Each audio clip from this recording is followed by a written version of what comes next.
आप देख रहे हैं इस समय आग पर और इस समय की बड़ी ब्रेकिंग स्टोरी आ रही है। प्रज्ञा ठाकुर, साध्वी प्रज्ञा ठाकुर ने एक बड़ी स्टेटमेंट दी है।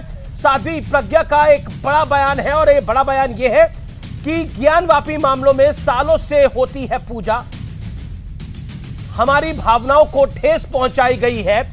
और मैं ये जो पूरा मुद्दा है इसके ऊपर मैं थोड़ा ध्यान आकर्षित करना चाहता हूं। ये पूजा सालों से हो रही थी, ये पूजा क्यों रुकी, कब रुकी? क्योंकि मेरी जानकारी ये है कि सिर्फ वर्बल ऑर्डर पे ये पूजा रुकी थी, इसका कोई ऑफिशियल ऑर्डर नहीं है और वो भी सेकुलरिज्म के ढांचे में। बिल्कुल, आपने एकदम सही बात कही और अमीश भाई मुझे लगता है आपने इस पूरे डिबेट की हार्ट को पकड़ लिया है। यूपी सरकार के एडिशनल एडवोकेट जनरल ने कोर्ट में स्टेटमेंट दिया है, माननीय एमसी चतुर्वेदी साहब ने। उन्होंने कहा कि कोई रिटर्न ऑर्डर नहीं है जिससे पूजा रोकी गई और नवंबर 1993 तक बराबर हिंदू समाज के लोग उस तथाकथित परिसर में पूजा करते चले आ रहे थे। मां श्रृंगार गौरी की, हनुमान जी की, गणेश जी की और प्रत्यक्ष और अप्रत्यक्ष देवताओं की बराबर पूजा करते चले आ रहे थे। व्यास जी जो आज आप नंदी बता रहे हैं, नए परिसर में जो नंदी जी जिस तरफ देख रहे हैं उनके ठीक सामने व्यास जी का तहखाना है और व्यास जी उस तहखाने में नवंबर 1993 तक पूजा कर रहे थे। तो मैं सवाल पूछना चाहता हूं, ये पूजा किसने रोक दी और क्यों रोक दी और ये कैसा सेकुलरिज्म था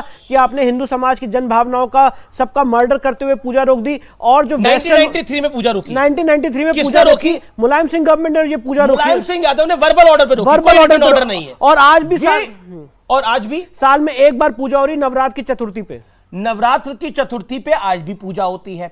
मुलायम सिंह यादव ने 1993 में पूजा रोक दी थी और आप सोचिए वो 1993 की पूजा क्यों रुकी थी, ये भी आपको बताना आज मुझे जरूरी है। वो पूजा कहां है? वो इसलिए रुका है अमीश भाई। क्या कह रहे हैं आप?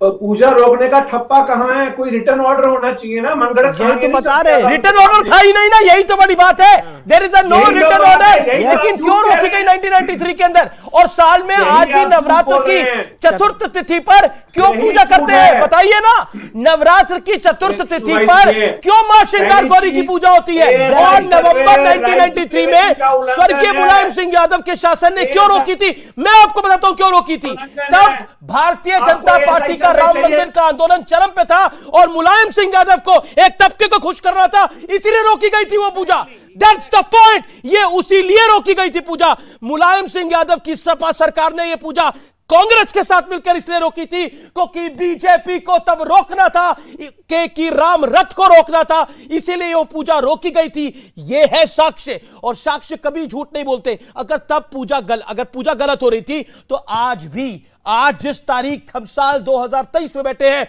नवरात्र की चौथी तिथि आएगी, यानी ये हो गए जो कि अक्टूबर नवंबर में नवरात्र आते हैं, शारदीय नवरात्र जब आते हैं, वासंतिक नवरात्र, जी वासंतिक नवरात्र जब आता है तो तब ये फिर उसकी चौथी तिथि पे ये पूजा होगी। अब आप बताइए क्यों होती थी ये पूजा? सवाल पूछा जाएगा। और शलभ बड़ी त्रिपाठी, मैं आपके पास आता हूं, आपका शासन है 7 साल से, आप लोगों ने क्यों नहीं इसको दोबारा शुरू किया अगर आपको लगता है ये गलत हुआ? शलभ मणि। अमीश भाई मुझे लगता है कि आपके इस सवाल का जवाब जो है, जो लोग सर्वे का विरोध कर रहे हैं वही दे देंगे।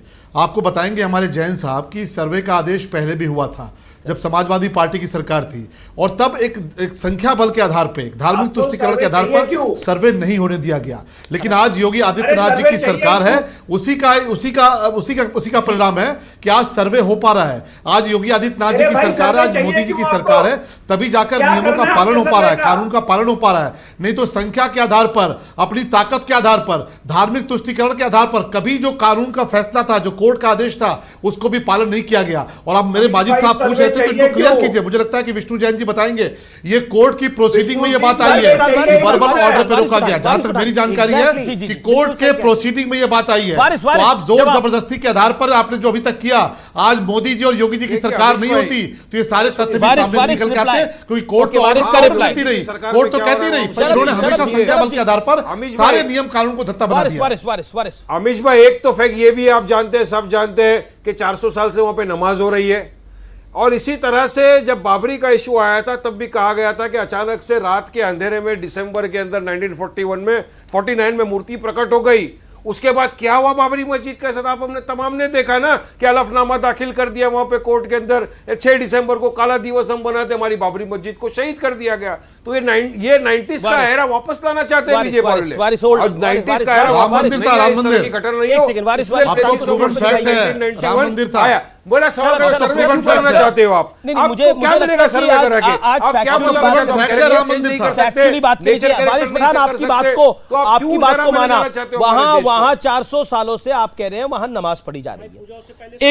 एक सेकेंड जी, आप कह रहे हैं कि 400 सालों से एक सेकेंड 400 सालों से पूजा हो रही है, लेकिन पुराणों में लिखा हुआ है वहां पर आदि विश्वेश्वर का मंदिर है, शिवलिंग है। अब आप बताइए, स्कंद पुराण झूठ बोल रहा था।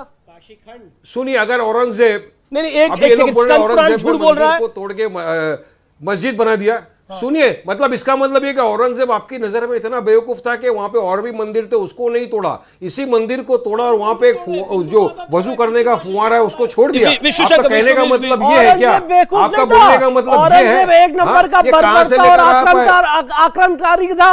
उसने बिंदु माता भी तोड़ा है, लाट भैरव भी तोड़ा है, कीर्तिवाशेश्वर तोड़ा है, हजारों मंदिर तोड़े हैं, जजिया टैक्स लगाया है, कितने मन जनेऊ जलाया है। और उसके बाद हम क्या पाते हैं अमीश भाई? अंजुमन इंतजामिया का औरंगजेब बहुत ही महान शासक था। वकील का काम है, कोर्ट का ऑर्डर नहीं है। जब तक जजमेंट डिलीवर नहीं हो जाए खामोशी से बैठिए। आप खामोशी से बैठे? बिल्कुल नहीं, खामोशी से बैठेंगे।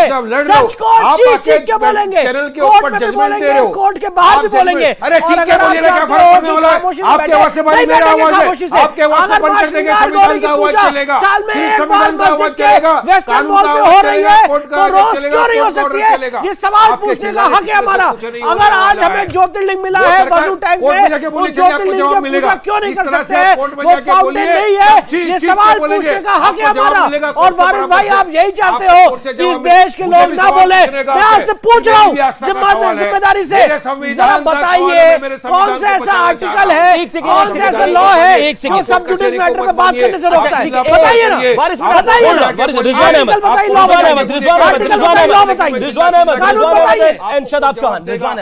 दरवाजा दिखा देगा, रिजवान अपनी टर्न का वेट कर रहे थे, ब्रेक से पहले भी उनको मैंने कहा था। रिजवान अहमद औरंगजेब रहमतुल्लाह हो गया। औरंगजेब बेवकूफ थोड़ी था, उसने एक ही मंदिर क्यों तोड़ा? अभी पूरी लिस्ट गिनाई विष्णु शंकर जान ने, उसने कौन कौन से मंदिर तोड़े। चलिए देखिए, और सेकुलरिज्म की परिभाषा यह है कि इस देश के अंदर अगर कोई सच्चाई भी है, अगर कोई सच भी है, तो उसको सच भी मत मानो। अमीश भाई, मेरी उस टाइम बात कट गई थी, कमर्शियल्स आ गए थे कि विष्णु जैन भाई बार बार कह रहे हैं भैया सर्वे करवा लो। तो मैं मजबूर हूं, क्योंकि विष्णु जैन एक प्रूडेंस की, कॉमन सेंस की, लॉजिक की आर्गुमेंट कर रहे हैं जी। अगर विष्णु जैन ये कहने लगे मस्जिद को ढा दो, तो फिर मैं कहूंगा यार विष्णु जैन भाई आप वकीलों के कैसी बात कर रहे हो, पहली चीज। दूसरी बात, वारिस पठान भाई एक बात का जवाब दे दें बड़ी तसल्ली से कि जो भी मस्जिद का पक्ष है उसका लाइन ऑफ डिफेंस क्या है? प्लेसेस ऑफ वर्शिप एक्ट है या यह है कि मंदिर कभी तोड़ा ही नहीं गया? अगर यह है कि मंदिर कभी तोड़ा ही नहीं गया कि तो भैया जाके सर्वे करवा लो। That's a fair point. और अगर लाइन ऑफ डिफेंस यह है कि प्लेसेस ऑफ वर्शिप एक्ट लागू होना चाहिए, तो फिर मान लो कि भैया हां मंदिर तोड़ा गया था, लेकिन अब प्लेसेस ऑफ वर्शिप एक्ट के मारे That's a fair point. That's a fair argument by Rizwan Ahmed. आपका लाइन ऑफ डिफेंस क्या है? That's a fair argument. That's a fair argument. Waris Pathan, you are also a learned lawyer. My humble submission to you, Waris Pathan, let's go on facts. और आपका इन दोनों में से stand क्या है?